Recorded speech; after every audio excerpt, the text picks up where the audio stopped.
নমস্কার বন্ধুরা, welcome back to my another blog. আবার একটি নতুন ব্লগে সবাইকে আমন্ত্রণ জানাচ্ছি।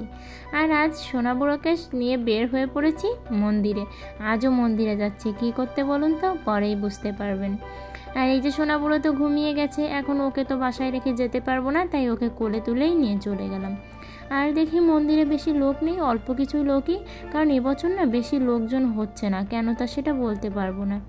তারপর এখানে একটু নাম কীর্তন হলো, সবাই মিলে দাঁড়িয়ে দাঁড়িয়ে নাম কীর্তন করছিল। আর এই এত সময় পর সোনাবুড়ো আমার ঘুম থেকে উঠে গেল। সে তো উঠে সাথে সাথেই হাতে তালি দিচ্ছে আর হরে রাম গাওয়া শুরু হয়ে গেছে তার। আর এখানে সে বসে বসে হাসি দিচ্ছে। তারপর একটু বাদেই সে আমার কোল থেকে নেমে গিয়ে ওখানে দাঁড়িয়ে দাঁড়িয়ে নাচ করছিল আর হরে কৃষ্ণ গাচ্ছিল। আর আমিও পাশে দাঁড়িয়েছিলাম, কারণ ও এক জায়গা থেকে অন্য জায়গায় চলে যাচ্ছিল।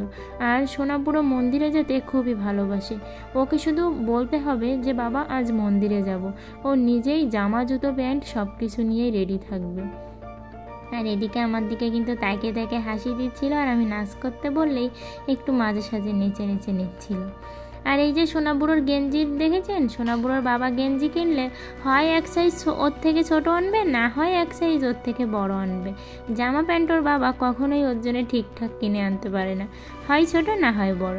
তারপর তো এই যে এখানে নাচ করতে করতে এখানে ওর একটা ঠাম্মির সঙ্গে ও ভীষণই মজা নিচ্ছিল।